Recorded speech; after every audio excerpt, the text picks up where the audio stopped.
You know your week's gone the right way when you find a banana that's been written on with Sharpie.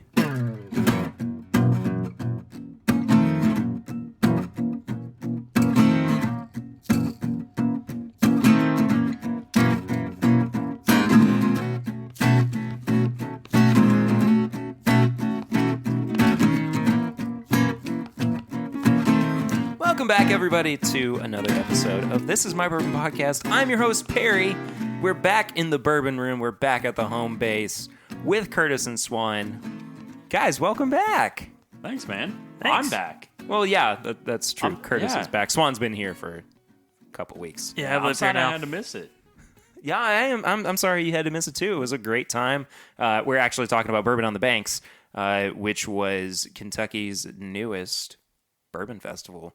And I had gushed about it on last week's episode and the episode before that too. But man, could not have had a better experience with Bourbon on the Banks. Thought it was an absolutely fantastic time and very well put on. Yeah, it was pretty great. It exceeded every one of my expectations. Yeah, for sure. But we are back home. And I'm kind of excited about it. We're kind of getting back into our normal groove of doing episodes. And, you know, I missed it. Yeah. As much fun as festival It's actually episodes. been a little bit. It has been. I mean, gosh, probably it hasn't been a month yet, has it? I don't think it's been a month. But Not it's quite been a pretty month, close. but it's, yeah, for sure. But anyway, as much fun as festival episodes are, it's always great to be back. As we do with every episode, we start out with Flying Blind, where the guests are blinded on a pour. They don't know what it is. Guys, this nose is real light. It is very light. It's not bad at all, though. It's not bad, but it's clear. It definitely smells like watered down bourbon. Yeah. It definitely smells like a 80 proof or something low. Can confirm it is 80 proof. Hey, dope. See, and that sucks, too, because immediately I think bottom shelf with 80 proof, and this may not be, but I can't think of anything that would break that exception. Mm-hmm. Except for Basil Hayden. Yeah, well, there This you go. is definitely not Jim Beam. It's got like... You ever had one of those that's got almost too much oak on it? Yeah? This is it. There's just not much going on past Really? the oak for me. Interesting. I'm not getting much of the oak. I'm just tasting a lot of the kind of ethanol, more of a corn taste. Yeah, maybe that's it. I'm not quite sure what it is, but it's not. There is not much complexity to this one. I get like a chocolate covered caramel, which is, I mean, very subjective, very specific, but very subjective. But I think that's kind of that's what I'm picking up at the very least. But at that, it's very one note. Yeah, it is. It's very standard. What are we drinking? Yeah, I think I have no I definitely clue. think like everyone can agree it has one note, whatever you think it is. Like it's not complex. It's not going to like evolve. It's like this is it. No, that could just be a product of the proof. Yeah. That's true. So I figured that because we are, in fact, doing an E.H. Taylor episode, that I would pour you guys Old Taylor Kentucky Straight Bourbon Whiskey, which actually, it's funny, Swan, that you said this is not a Jim Beam product. This is a Jim Beam product. What? From before the Taylor brand was bought up by Buffalo Trace. This is 6 years old, so it's a little bit more vintage. And as I said, it was, well, let's see, what does it say? Distilled and bottled under United States government supervision by the Old Taylor Distillery Company, Frankfort, Claremont, Kentucky. It just doesn't have that nuttiness to me. I don't quite get the nuttiness either. I wonder what... I would like to try a 6-year-old Beam now at 80 proof and kind of compare them to see what it would actually be like between the two. Because, I mean, even the 4-year-old 80 proof has some nuttiness to it, right? Yeah. I mean, it's light, but it's still kind of present. And what's funny is, like, the more that we talk about it, the more that I'm kind of letting this roll around in my mouth, the more I'm getting a peanut flavor. That's exactly what I was about to say. Like, I was like, all right, get to your point, and then I'm going to say this. But no. Shut up, Perry. That's exactly... I let it sit there, and on the back of the finish, and like as you let it sit, it has like a peanut note. It has that nuttiness. Yeah. Not very light. Nothing.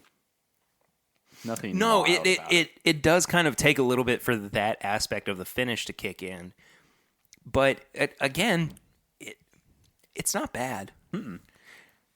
I don't think that. I mean, of course, it's not the most complex thing in the entire world, but it still has something to it that I think is approachable, and I think is worth being explored. Yeah, it's intriguing.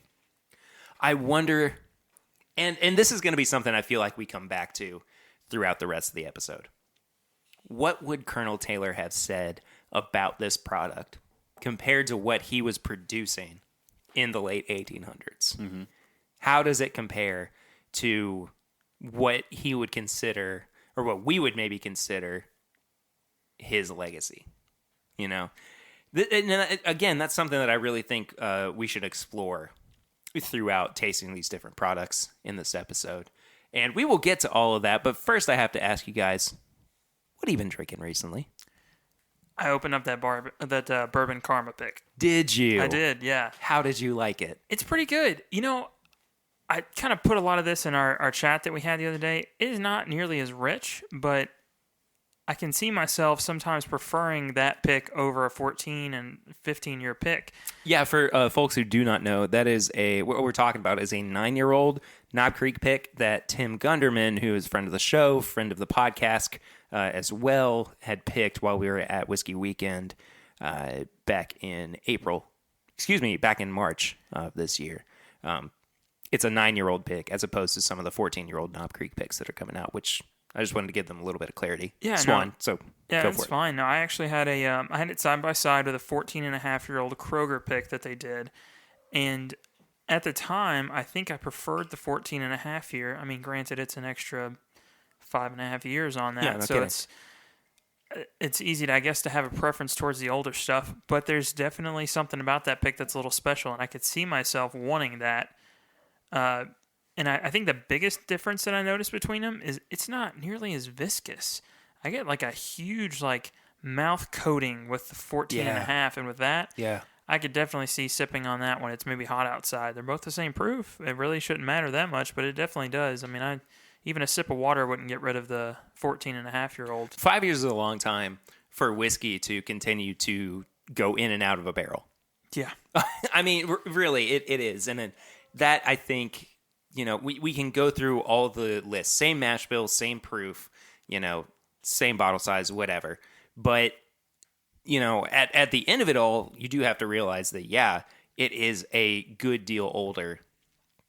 Or a 14-year-old product is still a good deal older than a 9-year-old product. So, yeah, I mean, I think that it's, kind of to be expected that there is going to be a lot more mouthfeel to it and a lot more to be experienced. But as far as 9-year-old picks go, It's amazing. I think it's really one of the best 9-year-old Knob Creek picks I've had in a long time. I think I could honestly go pick up just the regular non-pick Knob Creek single barrels. Yeah. And it would take me 20 or 30 to get something even close to as good as that one was. So that definitely says a lot about the pick. And the artwork's great. Oh, yeah. Shout out Travis Kins. Yeah. Our good buddy. Curtis, I'll let you try some of that later, too. Yeah, sounds great. But what have you been drinking recently? I've been having a little bit of a clear the cabinet moment. Okay. I've just had, clearing some of the bottles that, we're looking at Perry's cabinet. Could you imagine if I did that? We can't really clear his cabinet. I would die. It's called suicide. Oh, you would die, for sure.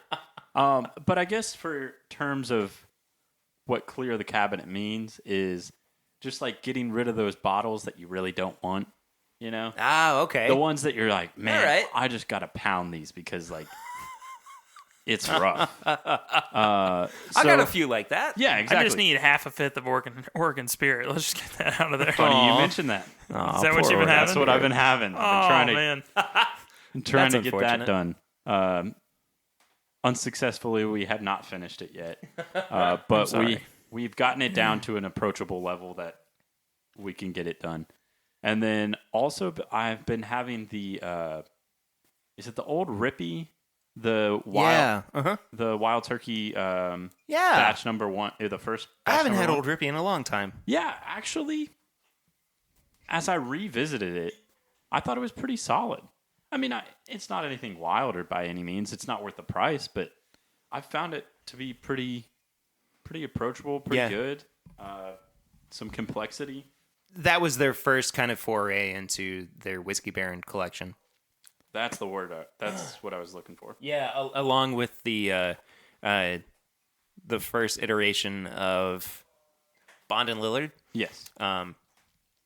And, you know, I think out of that first batch, the Old Rippy was the winner. Oh, it was way better than the Bond and Lillard. Yeah. That's another one I've been trying to. That being said, the WB Sapple, Yes. Puts them all to shame. it absolutely But destroys that's the them. second year, right? Yes, yeah, that came out this 2018. year. I have not yet replaced Was it my the bottle. 2018 or 2019? 2019. 2019. Yeah, I have not yet replaced my bottle of it. I keep saying I'm going to do that soon, and I just haven't. I did something fun last night. Every now and then I get to go and play a little bit of music for polo matches, Oh, cool. which is really a very strange thing to say. But I broke out a 2014 bottle of Turkey 101, which I do believe that our dear bourbon finder who was sitting across from me found. And, you know, I was like, I could bring regular 101 or I could bring this 2014 bottle. And that's what I did. So, I know where some more is. We need it. yeah, I very well might. This is one that I still cannot believe I actually have. Swan just looked right up at it. Big shout out, of course, to Nate Woodruff of Whistle Pig, whom you can hear me gush over on the week 1 of Bourbon on the Banks episode. But he brought a 15-year-old Whistle Pig to the after party of Bourbon on the Banks. No way. And there's about half of that bottle left, and he was like, "Hey, Perry, here you go." I was like, "All right, thanks, man." One of the coolest things and one of the most generous things that has happened to me recently in bourbon history, my bourbon history. Yeah. You know, well, it's whiskey. It's rye whiskey. It's not bourbon. Anyway, it's a very, very good bottle. Very fortunate to have added that to my collection as well. But yeah, that does it for what we've been drinking recently. Let's move on into this first pour of Colonel E.H. Taylor Jr. And this is the small batch Bottled and Bond release. This is just the standard, and it is so good. Yeah. If this is your standard, you've set the bar pretty freaking high. Yeah. I mean, it's... Well, it is a $40 bottle. Yeah, I know, but still, I mean, there's some craft distillers putting out $60 bottles that That's true. don't touch this at all. It's such a classic nose. I mean, honestly, it's so well-rounded. There's so much balance to it. I think it's just got so much to offer.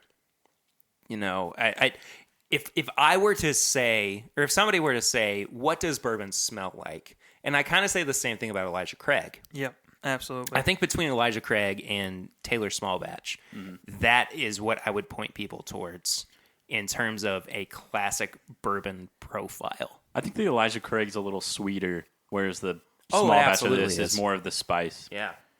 Yeah, this is more like the tobacco, the spice, the kind of like, The pepper. yeah, the kind of darker notes, and then the other one is all baked goods. So, I mean, it's Yeah. like the two opposite ends of the flavor wheel. But both of the options, you're like, that That is it. is Yeah. the bourbon I want. This definitely, and correct me if I'm wrong, I'm not a big cigar smoker, but this is like the standard for cigar smokers is almost like, I feel like this would go well with a cigar more so than Elijah Craig. Yeah. Yeah, I mean, It's funny because I have not yet experienced, and you know, let me know the listeners of the show who are Koopa. who are cigar smokers and more into it than I am. But as far as I can tell, there's not necessarily like a one cigar that is kind of the standard, or just kind of like, oh, this is what you know you expect cigars to taste like, but like it's hard to kind of find that comparison between the two in terms of bourbon and the cigars. complementary. Yeah, but in this case, if we're talking about pairings at the very least, I think this would go much better with a cigar than Elijah Craig would. And I'm just kind of thinking of stereotypical, like, spicy, tobacco-heavy cigars and everything. More complementary than the Elijah Craig. Yeah. He does smoke a lot of cigars, right? Todd Cooper? Todd Cooper does. Yeah, that's why. Todd Cooper. Yeah, that's why I said Koopa. Oh, okay. Perry and It was a little lost on me. Yeah, Perry and Swan just stared at me like, what are you talking about? Yeah. Hey, man. No, Todd Cooper does. Yeah. I was just thinking Shout of out Todd Mario for a second. Like the little Koopa shells. Oh, the Koopas. Oh. Yeah, that's different from I was Koopa. lost. I don't know why. I'm sorry. Anyway, shout out Todd. Yeah, Todd Cooper. Good dude. Good dude. Anyway, this is very, very good. It is. Yeah, and the 100 proof does it well. It's funny because I had this blind last night. You were telling me which about is this. a kind of a funny story. Yeah. So I went to a place called Buddha Lounge, and we have this. The owner, we kind of have this tradition where we come in and he gives us something blind, like just brings it down. Me and my friend gives it a blind, bourbon, and then he always wants us to figure out what it is, stuff like that. Well, we didn't find out what it was until he told us. But it was the small batch. I was like, really? I wouldn't have picked that at all. And I actually think this bottle is better than the one. This pour, anyway, is a lot better than the one I had last night. It's interesting because I have had really fantastic bottles of Taylor Small Batch. And I've had some that have just been okay, not bad, but they've just kind of been like one note. There's been a little bit that's been good. Like I'll refer back to an episode that I did at this point, probably a year and a half ago, where I actually reviewed it. And the one note that we were getting off of it was like a caramel apple. But every bottle since then, that's been present, but it hasn't been the dominant note. It's just it's very interesting that even as a small batch, it can be so inconsistent. Yeah, the Taylor Small Batch is like one of the first bourbons I noticed that the longer I let it stay open, the longer it changes. Oh, absolutely. So like with mine, I've actually had probably 4 bottles of Taylor Small Batch just as long as I've been drinking. The first one I opened, I still have open because I'm letting it just... Really? Yeah, I'm just letting it do its thing. So I've only got 1 bottle right now. I've drank all the other 3, but that 1 bottle is still open and going. And I probably feel like I've had 4 or 5 different whiskeys just in that 1 bottle because it's kind of changed as it's opened up. That's really cool, actually. It's really strange but cool. And it's also kind of a litmus test for me knowing that, like, if it starts to get some weird sour funk to it, then every other bottle you opened around then is probably about to hit that same point. Go ahead and start drinking them. I want to talk to about the fact that this is bottled. Well, it's bottled in bond. Yeah. Mm-hmm. I think that there is no more appropriate tribute to Colonel E.H. Taylor than making a product which is basically his namesake after an act that solidified him in the history of bourbon. I mean, the Bottled and Bond Act of 1897 was basically his brainchild. He was a huge proponent of it. I mean, he got it to the United States government all for the sake of protecting and preserving bourbon whiskey. Yeah, even before we had a lot of rules and stuff from the FDA about food, we were concerned about our whiskey. How many years do you think it was before we actually put forth an act to protect our food? At least 20. It had to be something like that. I'm going to go with 15. It was 9. So not as long as you would anticipate, but still... Way too still long. Pretty long it was when still, you're... Yeah, exactly. So, you do the math. It was 1906 by the time that the FDA actually decided that they should put some kind of, regulations around food, meat and poultry and everything, just to make sure that there wasn't salmonella just wreaking havoc on on their food. Yeah. But in the late 1800s, people really wanted to protect their whiskey, and so Colonel Taylor had faith in it, and I always kind of say that he saved bourbon, and it wouldn't be without him that we could enjoy it the way that we do now. And the fact that, Colonel E.H. Taylor Small Batch is bottled as a bottled and bond product, I think that's perfect. It is, and they're carrying that legacy through today. A lot of their stuff they're putting out now is still 100 proof, bottled and bond, and then even Castle and Key now that's on their old premises has decided to come out with the bottled and bond as their first thing, just to pay tribute to the distillery. Sorry, I'm really enjoying the packaging on this too. Sorry, I'm gonna let you finish, but what's really cool about this is that the packaging on the Taylor bottles now is basically a replication of what the old Taylor bottles looked like in the early 1900s. Oh, it definitely was. Yeah, and I know this for a fact. And I've seen it with my own eyes. Like, not the actual bottle. But, so, funny story. I am doing a rebrand of something, of a concession, and at Keeneland. And I was sitting there, and I was like, it's a concession stand that it's a bourbon bar. And I go, we have this Keeneland library that has tons and tons of history. And I said, how cool would it be if we can find ads, bourbon ads, to brand this thing? Oh, my gosh. And heck yes. Yeah. So they start. So I get a call, and the librarian says, hey, because of the Copyright Act, we can't use any ads before it was like 1935 or something. She was like, so, and then we have Prohibition, so we have to even go back even further. I was like, okay, cool. Like, what do we have? Did you find some? Like, can you even find some in 1900? We found a bourbon ad of Old Taylor, and it looks exactly like this bottle. That's so cool. Like, look at this. That's right. You sent that. Yeah, I sent it to you guys. That's wild. It looks I love it so much. Looks exactly like the bottle, and I'll let Perry put it up on the show notes. Or something. Yeah. I'll share it. You know what? Honestly, I might share it on Instagram. Yeah, that's cool. The day that this comes out. Yeah, and or in the group or something. And it says the Old Taylor, the premier Kentucky whiskey, bottled and bond, yellow label, E.H. Taylor Jr. and Sons. Do you guys still feel like this is the premier Kentucky whiskey? Kentucky bourbon. I mean, I feel like we've had a lot of bourbon over the past 2 years of doing this show. We've had so many different things. But does this, if we talk about that ad in particular, does this kind of live up to that claim of the premier Kentucky whiskey?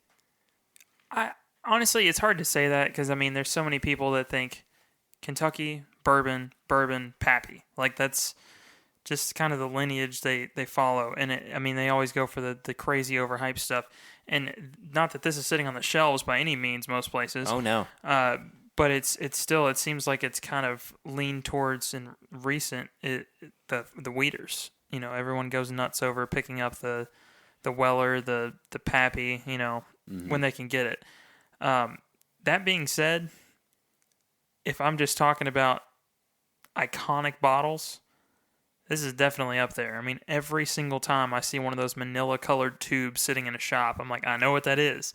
My first thing is, which release is it? Because if it's something special, I'm getting it right now. Mm-hmm. And I'd almost argue that some of the more sought-after releases from Buffalo Trace are any of the non-standard, which I would consider about 4 of the E.H. Taylor releases to be standards, and the rest of them are kind of special. Getting those is much harder, in my opinion, than getting a bottle of, Old Rip Van Winkle 10.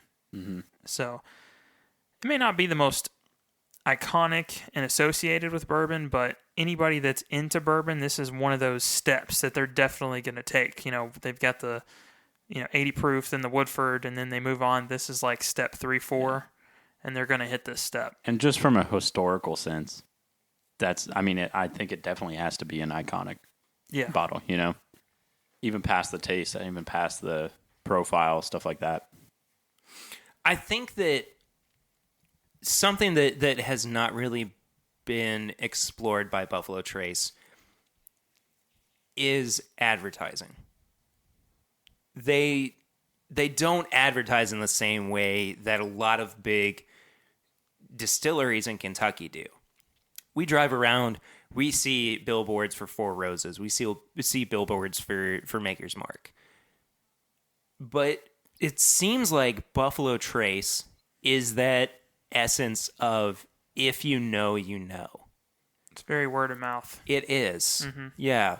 Anything past just their standard Buffalo Trace. Yeah. I've seen multiple Buffalo Trace.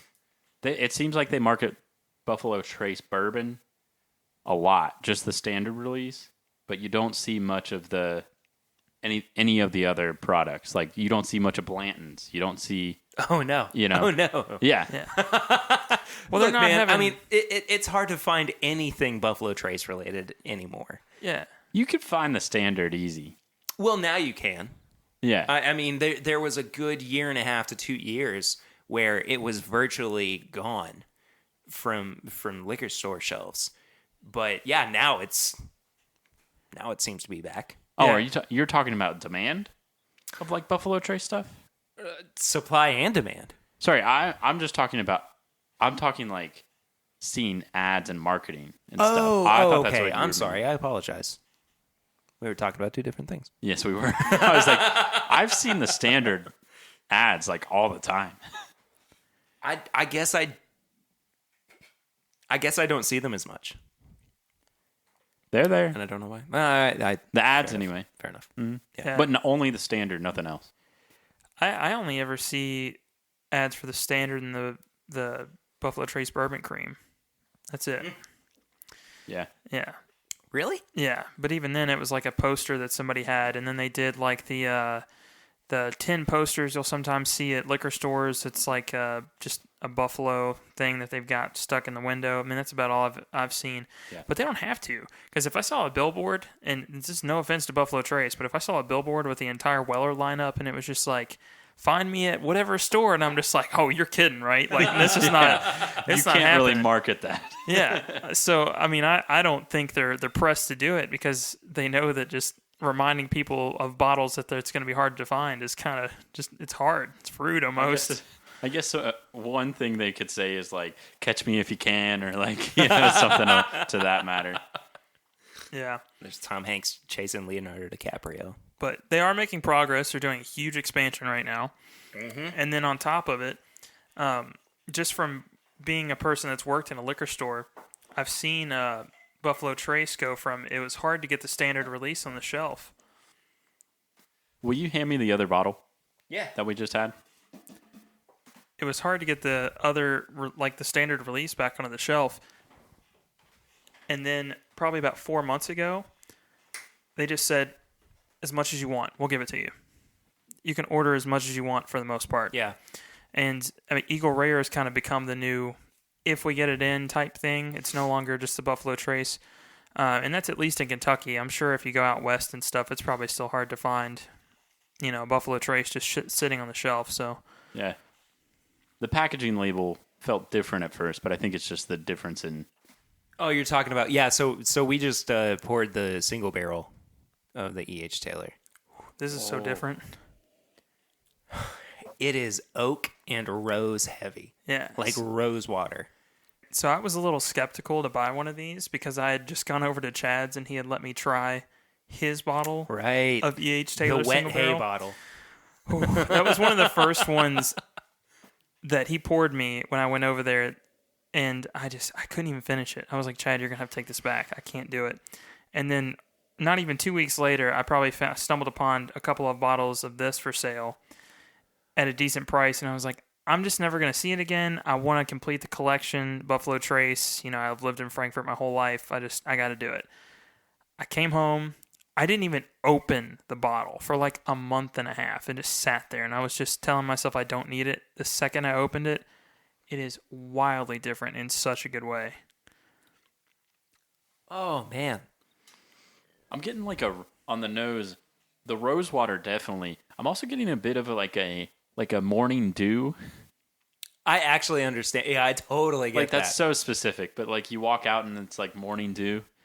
So This foggy day, like this is one of my favorites because, like I said, growing up in Frankfurt, when I used to, this is going to sound ridiculous. I went to daycare for the longest time. And every morning at like 9 a.m. as soon as you got in. He was 18 when he stopped going to daycare. Yeah, last week was wild. I got left on the doorstep. And as soon as you got in, they'd send you outside. So there'd just be dew all over the grass. And the whole place on Wednesday mornings would smell like mash because we were right down the road from the distillery. It smells exactly like this. This is a bottle of nostalgia for me. I mean, that's amazing. wild. Just that I pointed out, I got dew.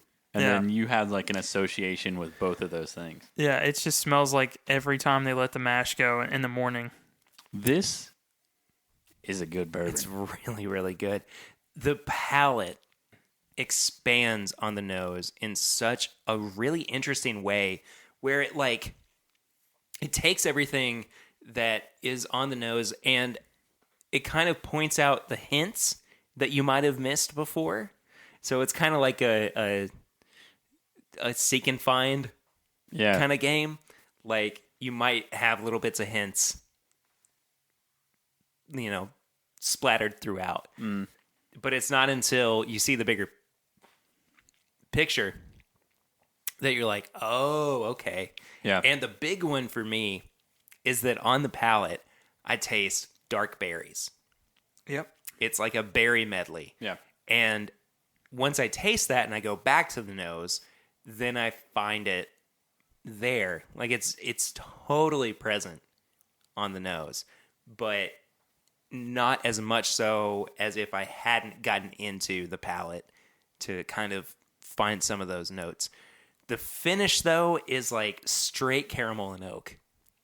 I mean, it with a little bit of smoke. Yeah, a little bit of savoriness to it as well. I think that smoke is kind of a product of the char from the barrel. So yeah, no doubt it is. Yeah, I mean, I totally agree with you, but like I identify that more as the barrel char, than I do directly smokiness. Yeah. Yeah. Which that's an interesting note to talk about too, is the difference between char and smoke. Yeah. Do you think they're one and the same? Do you think that if you smell smoke, it's char, or do you taste the char and have a smoke? I think they're two different things. I think the char is a product of the oak being fired. I think the smoke is a byproduct of the char, but the char is not the byproduct of the smoke. Right, yeah. You know what helps me with that is if when somebody actually does like ribs where they've just put it on a charcoal grill and then somebody that smoked them, the taste difference in that is wild different, but it's very difficult to explain. Yeah. There's a definite difference, and it's the same way with the bourbon, especially with this being kind of that savory darkness stuff that's going on. It's got that difference in it. Yeah, it's like, is it the char? Is it like smoked meats? I guess that maybe be a better. It's char. I mean, it's definitely like a charred flavor. Look at how viscous. That's like so this is. semantics, really. Swan, you said the viscosity? Yeah. Yeah, it is got some really, really nice legs to it. That is nuts. And the nose is so approachable. The palate and the finish is where it lets you know the proof. I love the finish on this one. Yeah. That's something I've kind of really latched onto recently. Finishes? Is the finishes of bourbons and whiskeys, and just how great they are at extending the life of a really good bourbon. I mean, it just gives you more and more to kind of enjoy and walk through. And this is no different. I love this. I do so much. too. 10 out of 10 swan feathers. I love it. It's going to be hard to top that. Well, that's interesting that you say that because we're actually about to switch gears a little bit. We're gonna attempt to top it. Or mean, just maybe. switching gears. Like, is it different? Yeah, we're gonna be drinking Elijah Craig Barrel Proof now. No, I'm just kidding. We're moving on to the E.H. Taylor Straight Rye. Ooh. That's a big difference. Yeah. Yeah, We are switching. Ooh, gears. Swan. So Swan provided. I will be honest with you. Swan provided most of the bottles here tonight. In this case, this is pretty dang full, dude. That's my second one. I bought 2. For a while, I was actually making cocktails with that stuff. It made Swan. no.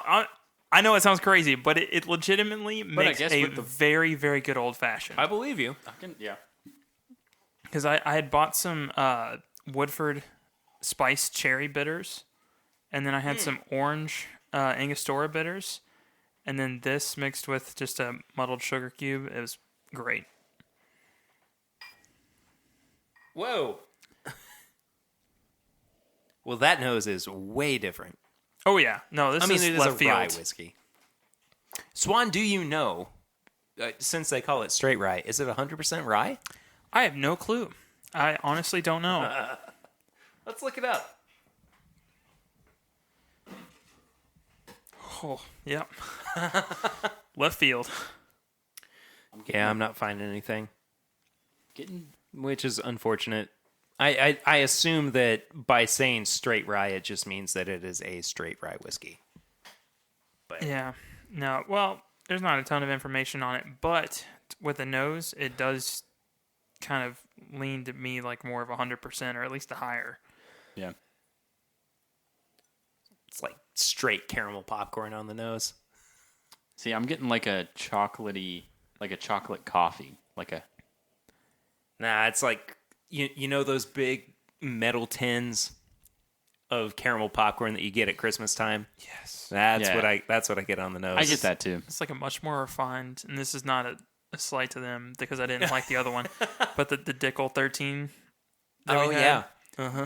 it's a little reminiscent of that, but it's much more refined. But that's good. I was making cocktails with this. What the hell was What I is thinking? wrong For with real. you? It's been a hot minute since I've had this. Wow. You want a sample when I leave? I very well might. I mean, I'm doing this little suicide too of That's true. You're gonna have a rye kick in that now. maybe we're gonna find out. This is amazing. Mm-hmm. It is, I would say, the bourbon drinker's rye. In that it doesn't really it doesn't really present a rye spice or a rye flavor until the back end of the palate into the finish. That's when the mintiness, the clove spice kind of starts to come through. But like otherwise, I think it's just it's sweet.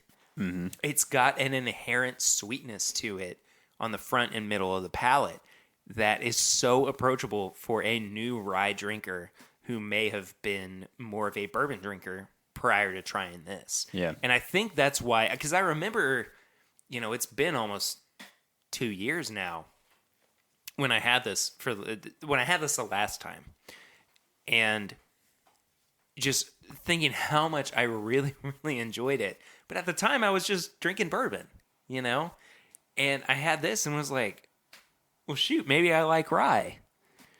Coming back to it, I mean, I can kind of see those same sentiments, but knowing rye whiskey does taste like, I understand this now more as the bourbon drinker's rye. I mean, it seems like it's just kind of the next step after Pikesville to me, just as in, it seems like it's got a higher rye content. The proof is not there because, I mean, you're going from 114 on the Pikesville to this being 100, but this just drinks so mellow, and it definitely still carries out that rye spice, and I'm not missing anything on the finish. Correct me if I'm wrong, isn't Pikesville a barely legal rye? It's a 51%, yeah. That is what kind of makes me think that this is a higher rye content rye whiskey. I could see that. I almost want to compare this to Baby Saz. We can do that. Yeah. I wanted to see like just how this compares. I mean, I feel like it's got to be relatively similar, but this has got an extra 10 proof points on it. Yeah. Uh huh. So full disclosure, I just cleaned up the studio today before you guys came over, and one of the bottles that was sitting out was Baby Saz, and I was like, oh, I haven't had this in a while, so I poured a little bit. I think that this has a lot more rye spice to it. Really? At the very least on the nose. Palate-wise, I think they're probably about equal. I think where this probably shines through a little bit more, and I would say it's a product of the proof, is that the rye shines through more on the finish than it does with the Baby Saz. Okay. I do like this, though. I'm not making any more cocktails with it, that's for sure. Oh, I really like this. And to say that this is like a bourbon drinker's rye is, I think, really spot on, because from my perspective is I haven't really ventured into the world of rye that much. And to this is like, I think my first, and this is crazy, my first rye was Whistle Pig. And I think that's a huge jump. Just a little. Yeah. No kidding. Yeah. But I wish I would have had this a little more to acclimate my palate. I'm going to need another bottle of this. I don't even know where ISO this. For sure. I don't even know what happened to that first bottle of Whistle Pig I bought. I don't think I gave it away to somebody, but I think I was like offering pours. Oh, don't feel bad. We can always go back to me with my Elijah Craig barrel proof experience. Heyo. Yeah, that's true. I gotta be honest with you. I still feel really bad about that. It's all good, man. But at the same time, you're like, yeah, all right. Well, I mean, obviously, it's been a while since I've had this, and everyone kind of moves on from what they started with. And I started mixing Elijah Craig barrel proof when I started getting to the higher proof stuff with Coke, and I mixed this into cocktails. So obviously I've gotten to the point I just prefer it straight, which is great because it's almost like having two different experiences entirely, with the same whiskey. So that's nothing wrong with it. People grow out of it. I think people are too quick to criticize on those kind of things. Like, yes, should you have? Probably not. Yeah. But it's like, It's just all throughout learning. the journurney and like talking and It's all about learning. Yeah, about learning That's all it learning is. through what you like and what you don't, and making the mistake. About the only thing that I kind of like from the get-go knew was not my thing, and I didn't see how other people did it, was have you ever heard people refer to ice as the good ice, where it's like the little small chipped like Sonic ice? Yeah.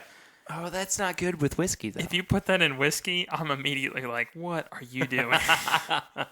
Because at that point, you're just asking do to whatever water you down. want, but Yeah, at that point, you're asking to water down your stuff. But if that's what you want, maybe you got a barrel proof that's way too hot, and that's your way of watering it down. So the last part of this, And you definitely, sorry, you can so tell. You went to like Circle K and got the like the 120 ounce like styrofoam Polar Pop. Oh, yeah. You put just like half and half, like Mountain Dew, half like Colonel E.H. Taylor. Oh, Mountain Dew. No. I know people who've done it. Come on, I've heard folks. people Get do it it together. with makers. I think I remember Sarah saying something about that. I don't think she Oh yeah, did her it, but family mixes did it. Mountain Dew and Makers.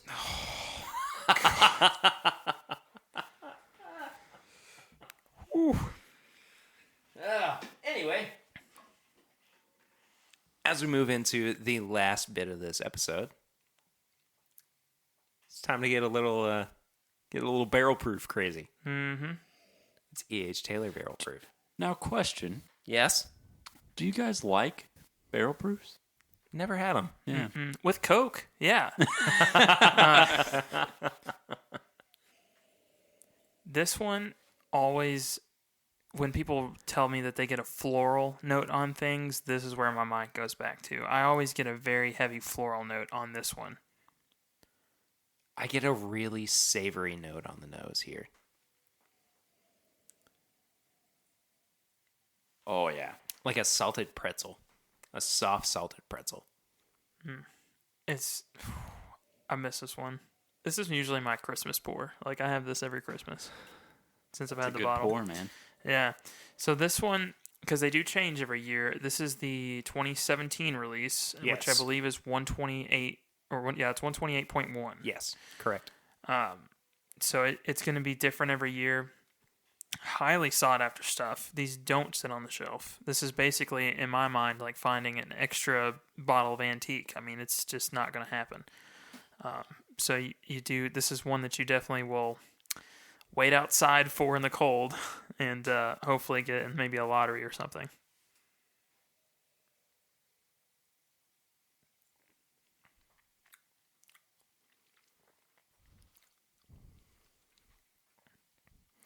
Exceptional mouth feel. Mm-hmm. Yeah. It is so viscous.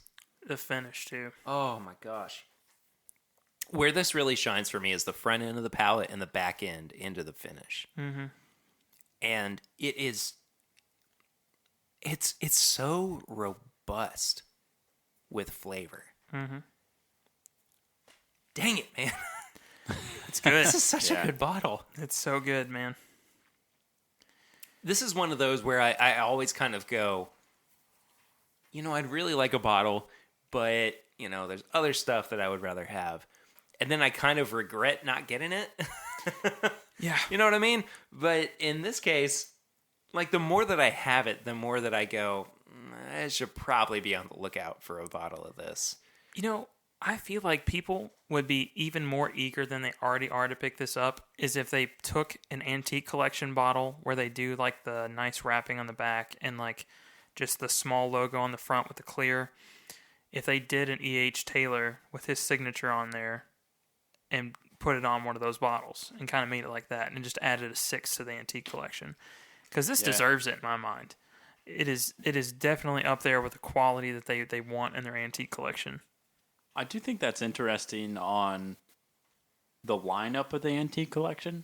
Like, do you think the Eagle Rare antique collection?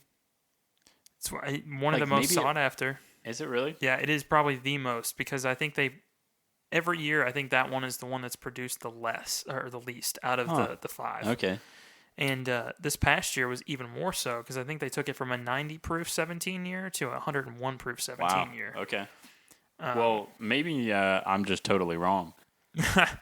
I guess I'm totally wrong. No, I mean it doesn't seem like it should really fit in that lineup. Yeah, it just seems like, hey, we have a standard offering Eagle Rare, Yeah. but then in our antique collection, we're gonna Well, it's keep like up with, like, you would think like E.H. Taylor would kind of be up there rather than that. But And it could just be they're playing it back to heritage. They want to keep it with the tax stamp. They want to keep the hand labeled in the tube. They just can't change it up. But I mean, like even the Sazerac, which Baby Saz to me is still that weird chunky little bottle, and they've got a Sazerac that comes out every year, and that's probably the second most limited one in the entire bunch. I mean, I've yet to be able to purchase one of those, but I've been able to get George T. Stagg, the Handy, and the William LaRue Weller, but I've never seen a Sazerac or a Eagle Rare for sale unless I was holding a little ticket and knowing they're not going to call my name.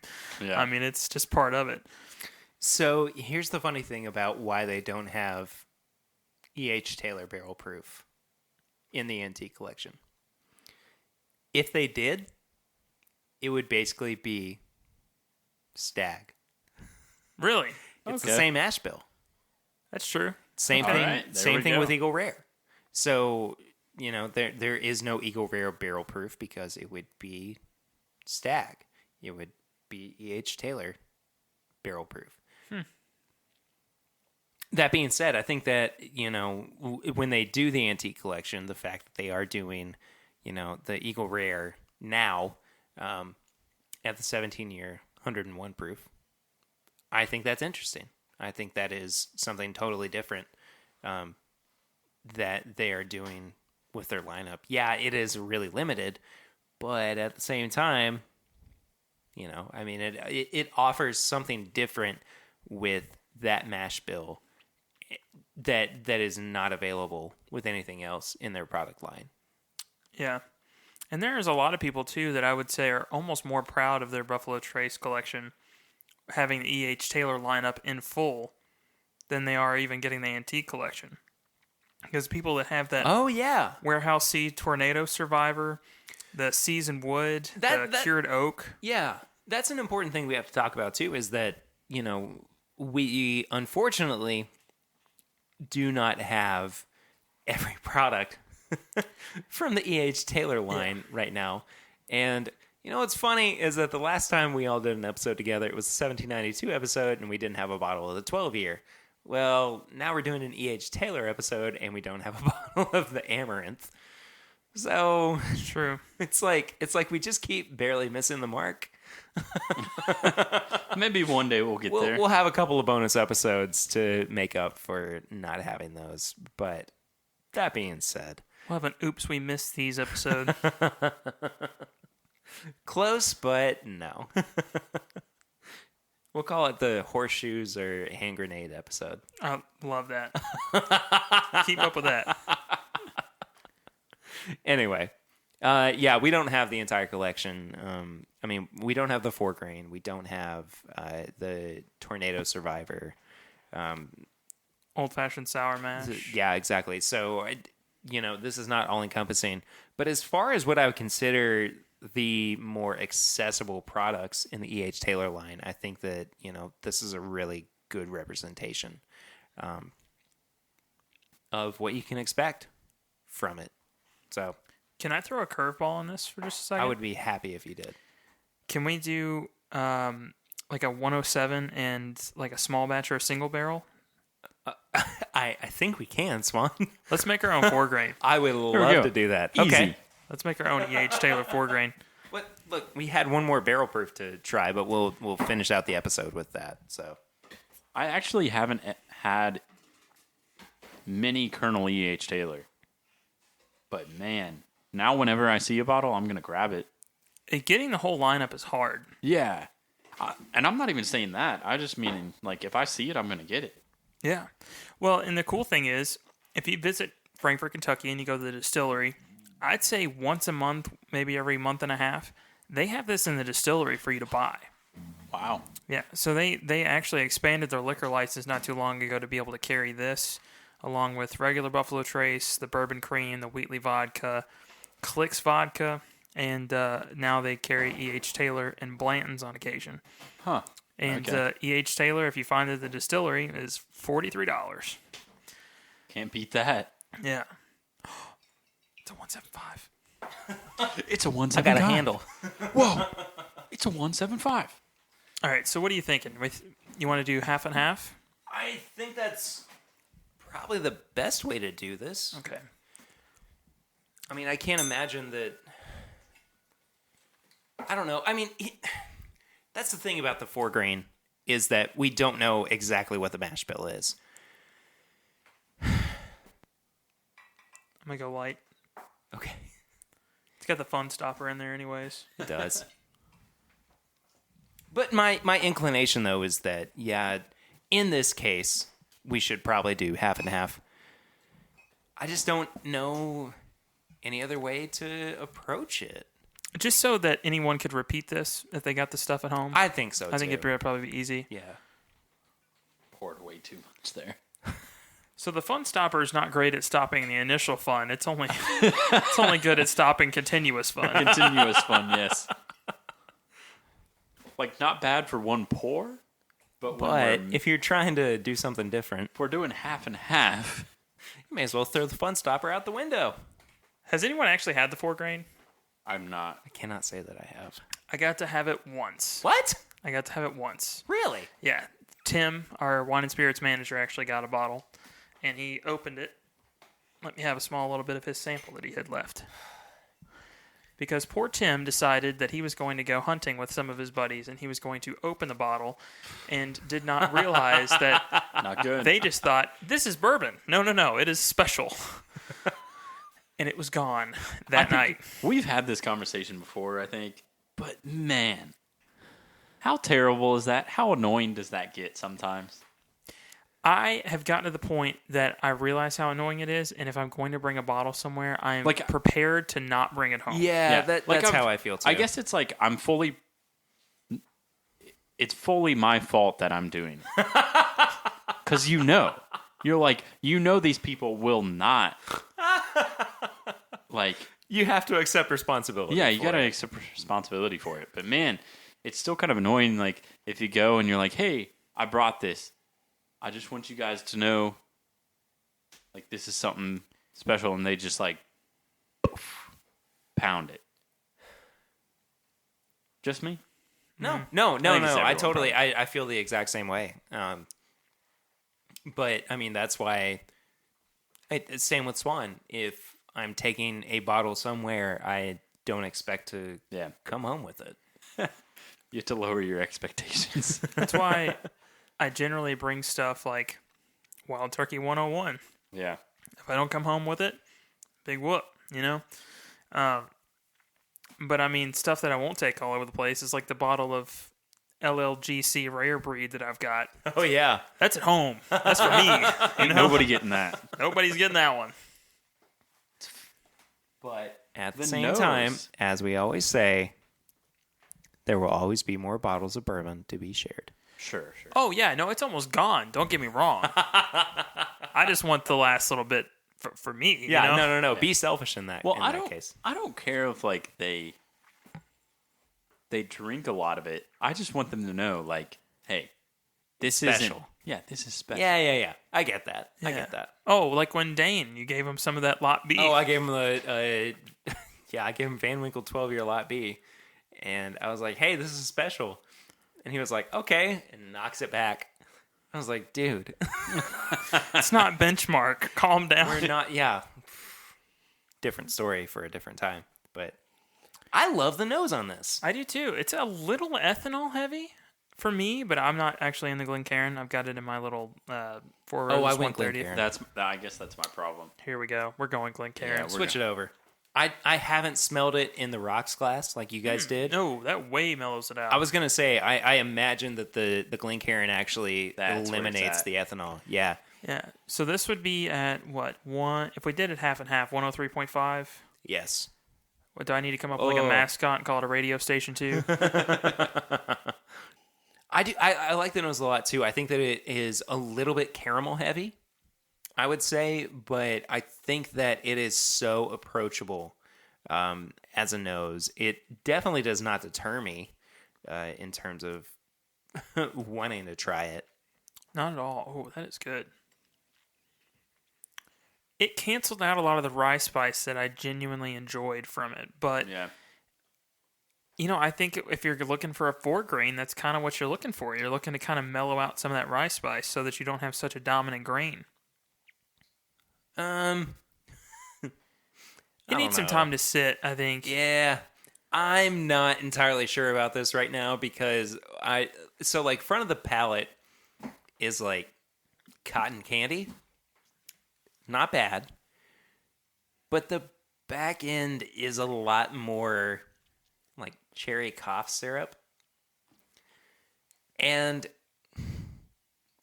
it's definitely missing some of the bolder, oakier notes that I was kind of hoping the Taylor would bring forth.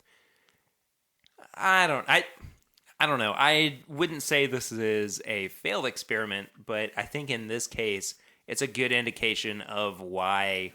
They do the blending and we don't. Yeah, Yeah. why master blenders are master blenders. Well, we also took 2 minutes that's true. to let it sit. Yeah. Like, That's true. we aren't really like giving it enough time, I don't think. I really do love the nose. I think That's the what nose is yeah, really, the nose really on good. this is very, very good. I get the cough syrup on the back of the palate, more on the finish. You have to think too. So, a 4-grain product is not necessarily 2 different 3-grain products blended together. Mm-hmm. It is a mash bill that once it goes into the barrel, Yeah. it is 4 grains. Yeah, Right. It got time to mingle. Yeah, Like exactly. 6 to 8 years Yeah. to mingle. But Not 6 to 8 seconds. in this case, we're taking 2 different mash bills and blending them together. So, yeah, the outcome's not going to be perfect. It's not going to be what we kind of hoped it would be. But in this case, I don't think it's a bad outcome. It's just not perfect. Yeah. Have you actually made a blend of a 4-grain that you really enjoyed? Didn't I? I'm trying to remember. Because I remember you made... My favorite you've made so far is the one that you did with the Maker's Cast Strength. Oh, that wheated blend. Mm-hmm. Oh, yeah. That was really good. I'm going to have to revisit that one. But I've tried mixing like Old Granddad 114 and Weller Special Reserve, and it just was not great. You know, it's just something Didn't with somebody it. else do that and recommend it to us? Yeah, I think so. And it could have just been I had the ratios off or didn't give it time to sit or something, but I just did not care for it. But 4-grains are so picky. Mm-hmm. And I even remember when Perry and I started drinking, I asked him about it. I was like, is there something that has a weird, like, blend to it? And he's just like, yeah, but every 4-grain I've tried, I've not liked. And then, you know, as soon as bourbon started getting crazy and finishing became all the rage and weird mash bills kind of became a little more prevalent, some of the 4-grains I've tried that have been produced as 4-grains I've enjoyed, but I have yet not really found one that I really like blending. So maybe that'd be something good for the audience. Give us some 4-grains that you guys have blended, and we'll see if maybe we like those, because I've just not found one I've liked. At least with blending 2 completed bourbons together with a specific ratio, I've not found one I've enjoyed. I think when we do our next blind blend episode, I think it would be really cool to do a 4-grain blend. Can you hand me some of the straight rye? Yeah. I'm going to add a splash of that in there. I mean, it's not my bottle, so it's all you. But Heck yeah. Make another cocktail over here. Swan, we talked about this. It's something. I don't know. Not in a good way? I don't think so. Curtis is actively chewing this one. It's a little funky. Nope. I have messed up. I have messed up bad. Yeah. Oh, no. Okay. You said something about another barrel proof? God. That's like... Oh, dude. I just need to extend a warm thank you to Harlan Wheatley for not doing what I just did. But you know what? He probably at one point went, hey, this would be really great to try together. And then it wound up not being good. But that's what we do, is we learn through trial and error. I right? actually really like the way Buffalo Trace approaches some of their experimental stuff, because they put out a single oak project and then they put out their experimental collection where they do some weird stuff. And they put it out and they actively market it as an experiment. And then there's other people that put it out and charge a premium for it. That stuff is not really expensive that from Buffalo Trace. You get a little 375 of like a 6-grain and you try it and you're like, this is... it's something. Yeah. But, you know, they put it out and they didn't charge through the roof for it. And then when one really, really is good, they put it out and under the E.H. Taylor label. They make it bottled and bond, and it's phenomenal when it comes out. And people go nuts over it. Because I have to imagine that Amaranth at one point was just like, you know, some crazy idea. They're like, this will never work, but we'll put it in a small little barrel. We'll throw it in there and see what it does. And then one day now it's becoming a E.H. Taylor or the seasoned wood or the cured oak that they did. I'm sure were just crazy theories that they tried. There's so many different avenues that the E.H. Taylor line has gone down that I haven't even had a chance to enjoy or to experience. Yeah. Like, I would love to try the Tornado Survivor bottle. I mean, think about that. It literally opened that distillery like a can opener, or that warehouse like a can opener, and then just they let it age and restored the building around it, put it out. And now it's like, other than the old-fashioned sour mash, the most sought-after E.H. Taylor. Oh, yeah. Everybody says, though, that there was already something special about that one. Mm-hmm. And it just so happened that they could release it in the way that they did. I guess. I mean, it's there's something special about a tornado in Frankfurt anyway. Yeah. It's just because we live in a valley. So it's pretty much like we get a tornado warning, and then it's just like, poof, gone. Yeah. Never again. Never again. I mean, it's in the middle of a ginormous valley right there. That really is Trace kind of like a serendipitous moment, but also not serendipitous. Like Serendipity implies positivity. Yeah. But in this case, I guess it did a little bit. millions in damage, and I'm sure they charged an extra $20 for it. And then people are on secondary like, I'll take 1,200, please. Like, I Yeah. mean, I think the serendipity is on maybe the buyer of the initial bottle. Yeah, not the actual tragedy. Yeah. if I'm going back to the barrel proof, so this is actually the 2018 barrel proof E.H. Taylor, which was 129.7 proof. Swan's again was 128.1. If I'm comparing the two, really just kind of off of memory, I would say that this is a little bit lighter on the nose. It is. Mine was a little more, had a bit more of a grip on you. And it definitely had more of like a savory and kind of a Yeah. floral, almost a little bit of like dark fruit in there as well. Yeah. Kind of getting into that stag range a little bit. And this one's more of like a classic E.H. Taylor, maybe It's more missing, Taylor, yeah. Yeah, just maybe For missing sure. a little bit of that darker tobacco note that I get on a lot of it. So much caramel. You know what it reminds me of? It reminds me of a candy bar. Ooh, just wait till the palate. The palate is definitely that caramel, that's like a salted caramel, a little bit of that nuttiness. It's a payday. Yeah, I think the palate is by far the positive of this. Everything's it's good, so- but it's- this is so good. It's definitely a payday candy bar. This has less ethanol on the palate as well. The other one was definitely like I'm numbing your tongue up a little bit. A little bit, yeah. Yeah, this one doesn't have that as much. I really want a payday now. That's one of my favorite candy bars. I don't know if I've ever really talked about that. You haven't. But yeah. You have mentioned it a lot, so I wondered. Yeah, paydays are... Let me tell you. If you are looking for a salty and sweet snack, Payday. there is nothing as satisfying as a payday. Okay. I take Payday, Baby Ruth. Nah. Nope. Oh, No. okay. that. I've actually tried to recreate a payday before. Really? Yeah, so it's the weirdest thing. No one likes candy corn. I'm sorry if you do, but no one I does. kind of do. I don't mind it. Get out, Perry. It's kind of waxy. But But if you mix salted peanuts with candy corn, it actually tastes remarkably similar to a payday. Like if you just do like a trail I can mix, see that. it is so weird. Like I don't. have you not done that before? I probably have, but I feel like I've had like multiple I'm like, sure I candy have. corn peanut. It's the weirdest thing. I go to a family reunion every year. I don't know half the people there. I'm sorry. I tried. But like I They're walk not in. listening. Yeah, I walk in and I'm like every time in the middle of the table there's just a jar and it's just full of candy corn and salted peanuts. I look forward to that all year.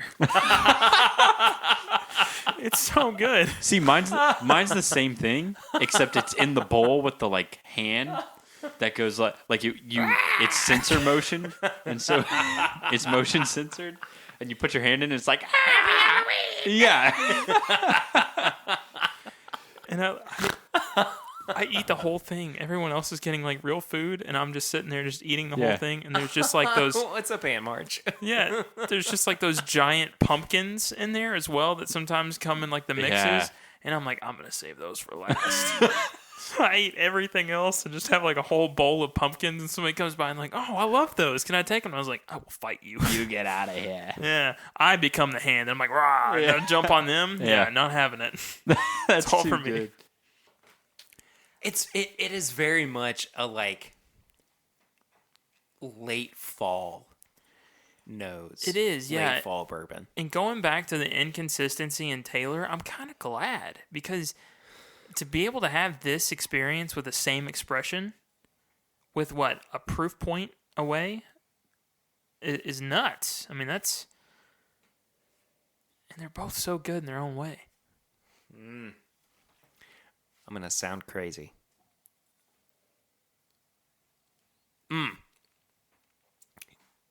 It's got a like buttered lobster part on the nose that I know. I know I sound crazy, but it's very savory, buttery See, for me, I'm agreeing. Oh, But okay. no, I'm agreeing on this.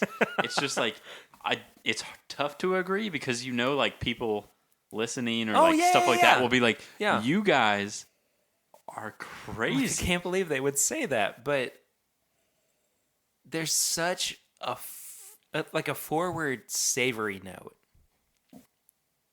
but the butteriness is so present as well, and there's Maybe just it's more of not a buttered lobster, but more of a buttery and then like a sea note, like a salty note. okay. Maybe that's I could more see of what that. you're Like getting a at. brine? Where I could understand. Yeah, it is a little briny. Where I Yeah. could understand the butter. I'm saying red This lobster. is so the buttered lobster. This is Red like a Lobster. meal where you take that bowl of peanuts and the candy corn and you take it to Red Lobster and you sit down And you throw it in the lobster tank. and you throw it in the lobster tank and you feed them. And there's a swan in the water on top of the lobster tank. No, Yeah. I just want to keep smelling this, man. Oh, me too. It's great. I think the nose is significantly better than the palate is. Yeah, and going back to 2017 versus 2018, I think I am getting more mileage out of yours, the 2018 release. Mine, not that it seems one note by any means, but this one, I feel like if I had this once a day for a week and just really did a deep dive into this specific bourbon, it would be very, very different every time I had it. Yeah, I agree. And I think the other one would be consistent, which if you're looking for that, fantastic. But this is something special. Yeah. The other one, it feels almost now, at least comparatively, closer to a stag, like an actual stag release from the antique collection. sure. Which I can see that, especially since you pointing out the fact that it's pretty much the reason why they don't do an E.H. Yeah, Taylor in the antique exactly. collection. My final thoughts on the E.H. Taylor line. I think that it is a really good representation, mainly just because of quality, of the heritage that Colonel Taylor did leave behind. I say it all the time. Bourbon would not be what it is today without Colonel Taylor. As a pioneer of the first American food or drink or drug regulation act, he has to be lauded. He has to be talked about. And I really do think that Buffalo Trace has done a great job in representing the quality that Taylor tried to set forth during the late 1800s. It was a weird period for bourbon. There were people who, were just trying to sell their whiskey on color and smell without actually, providing them with a quality product. And he stepped up and said, we have to do better by our consumers. We have to do better by a product that is an inherent to the American spirit. And I think that, again, Buffalo Trace did that in such a positive way, in such a fulfilling way. We may have issues with the single barrel here or there. We may have issues with the consistency here or there. But I think that overall, it is a really good way of representing his legacy. It is, and I think it's important to realize that it's still prevalent, very prevalent today. I mean, look at, at least our favorite craft distillers. What are they putting out? Bottled and bond whiskeys. Bonds, yeah. I mean, it's not just something that, they've always done, and if you want to pay heritage, you can do it. I mean, it's a literal proof of we're putting out quality, and they're still doing it today. So it's definitely important to sure. have that bottled and bond on there. Yeah. I mean, I think this line is truly a testament of the longevity of bourbon, just of the regulation and stuff like that really makes the greatness of bourbon. Like, there's so much history within it. And I think Buffalo Trace does a great job with all of this. I mean, honestly, this has been one of my favorite lines to go through and to look at. Okay, let's look at the single barrel. Let's look at the small batch. Let's look at the, the barrel proof. And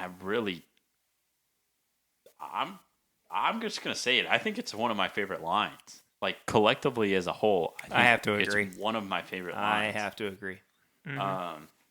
Everything I had tonight was like just so nuanced and so well put. Like I've really enjoyed it.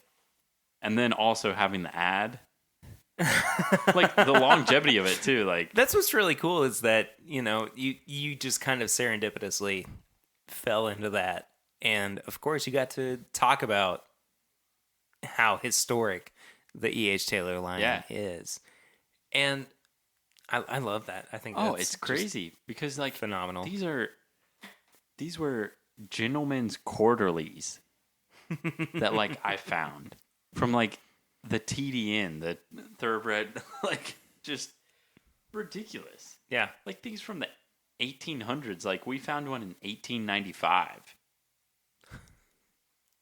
That's wild. I physically had this in my hand and I was flipping through like looking at different horses and like the claims they had on this thing that I had. It said the perfectness or something of that of hospitality and the health tonic.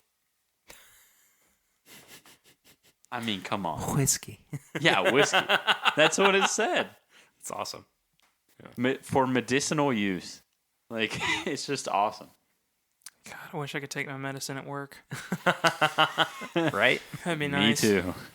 Anyway, thank you all so much for listening to this episode all about E.H. Taylor. We are not done yet. We do still have tips and bits. Oh, God. I forgot. As most people do on this show, where we recommend certain things. Doesn't have to be bourbon necessarily, but Curtis seems like he has something that he would like to recommend for us. Please go first. I got you, Swan. So for my tips and bits, I am going to say Kings Island. A little bit odd. Okay.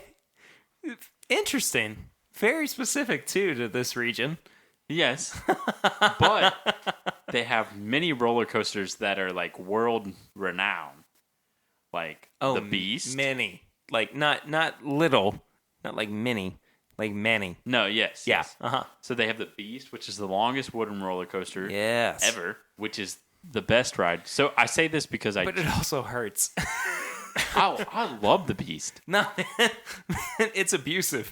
I don't think so. I think it's perfect. It's domestic violence case when it happens. It's just terrible. Yeah. But I will recommend the Kings Island because they just so they have the Beast, they've had Diamondback, they've had so many good rides. But they just recently released that they're going to have the longest, the fastest, and I think it's the largest. It's called a Giga Coaster. I'm not entirely sure what that means, but Me neither. But it sounds official. Sounds really cool. They're You can do a Terra Coaster too. You know, Yes. the next step up. and it is so it is being built this year, and I can't wait to ride it. I just recently went, so that's my So theme parks. theme parks like the Dragster at Six Flags in Sandusky. Okay. Get on board. Yeah. Get on board. What an encouragement. I got a weird one. I thought of it, but I got Well, I don't think it gets weirder than mine. But. It might. So, Diane put on a show the other day, and I started watching it, and it was it's called 90 Day Fiance. Have you ever heard of this? Yes. I got obsessed with that show. No way. Swan. It's so Swan. There's a guy ridiculous. from Hold on. Louisville. Hold on. Lucy was earlier watching Say Yes to the Dress. Mm-hmm. Same channel, TLC. And I have struggled so much recently with why 90 Day Fiance is even a thing. It's so funny though. That does not encourage me at all. Here's the thing, though. Check this out. You really hope it's the woman meeting the guy that's, outside the United States, because then it's like, oh, they kind of seem like they should be together. It's the guy meeting the woman. When it's the guy meeting the woman, it's like the one of the season I'm watching, it's like, oh, here's a 60-year-old guy dating a girl younger than his daughter. It's like, oh, that's bad. Let's see how this is going to work out. So the whole premise of the show, in case you don't understand it, is there's a visa that you can apply for in the United States where you basically just go in and you apply for this visa to bring somebody to the United States, and you have 90 days to have them not only assimilate to the United States, but also basically get married for green card status.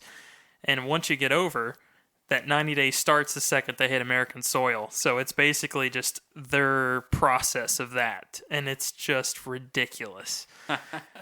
I mean, I shouldn't like it. It's just dumb. But I love it. Like, it's just ridiculous. So there's my tips and bits. Oh, and also candy corn and peanuts. All right. Yep.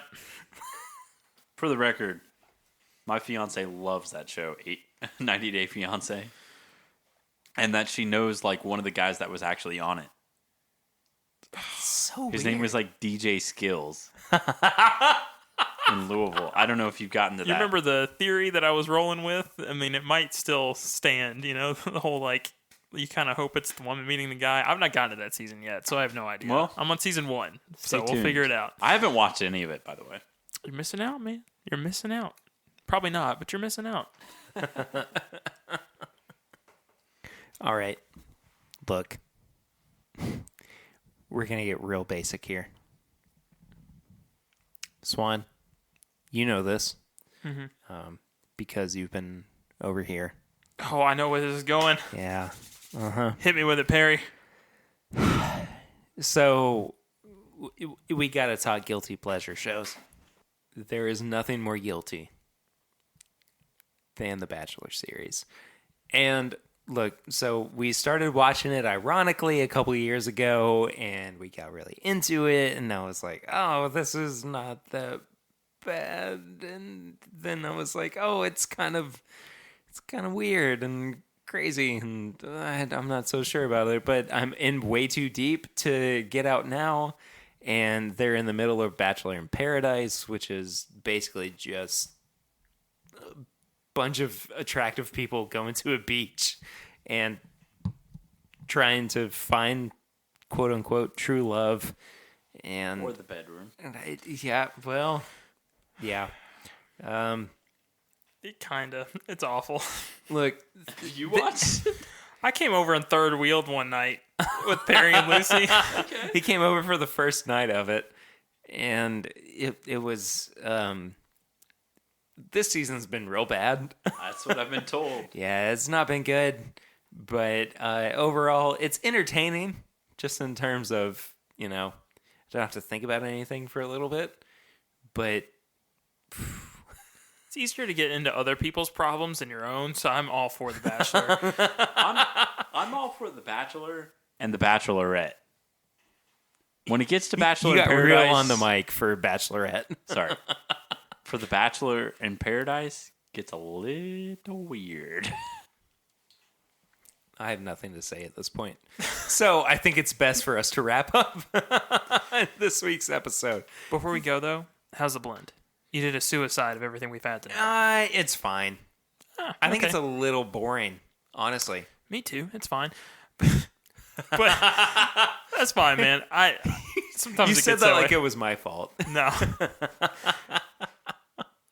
I was just curious because there's a lot of good stuff in there. Sometimes that means you've created something phenomenal, or it means that I just think it's okay. it's just mellowed everything out to Yeah, the it point it's really not has. great.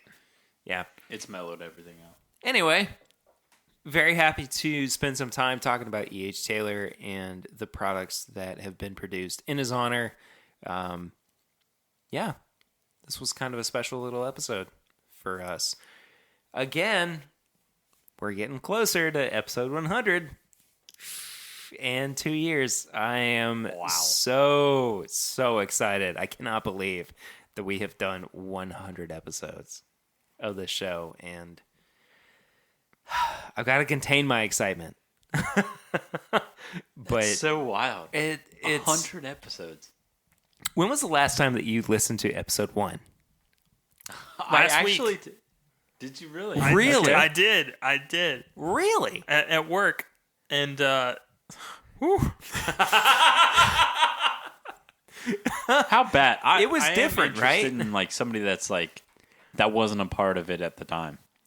So it was funny because I had recommended the idea that we would do like a bottled and bond showdown essentially, and Perry was like, I really like that, and he took it and kind of picked the ones he wanted, and I was so excited to listen to it because I was like, my hand was in this, but I'm not in it. So, Like I know the quality, like the sound quality's quality is changed. bad. Yeah. And it's changed. I think honestly, what's changed the most, just from doing the show for the longest, is Perry's editing.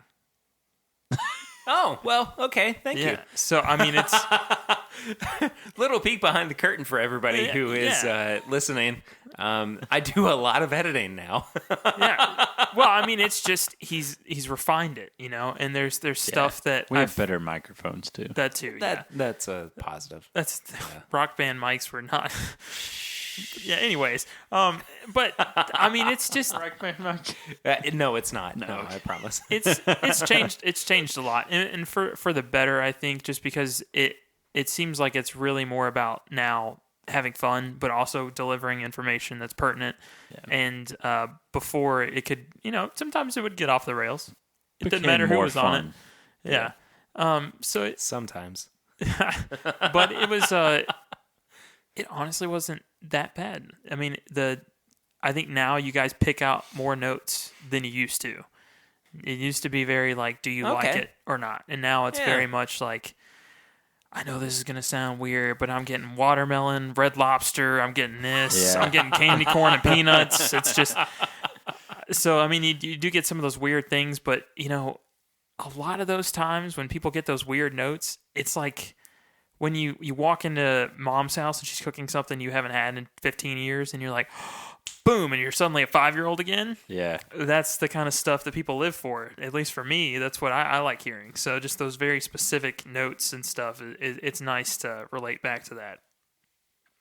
So more nostalgia to come in the next few weeks. But until then, thank you all so much for listening. It's been a really great episode. I've had a lot of fun with it. If there is anywhere on social media for people to find you guys, where can they do that? I'm at My Bourbon Finder on Instagram and Facebook, and that's about all I do. On Instagram, you can find me at KurtCon. On Twitter, Kurt_Con15. If you would like to follow me personally, I am at PRaider1492 on all social media channels. If you would like to follow the show, though, it is at My Bourbon Pod on Instagram, Facebook, and Twitter.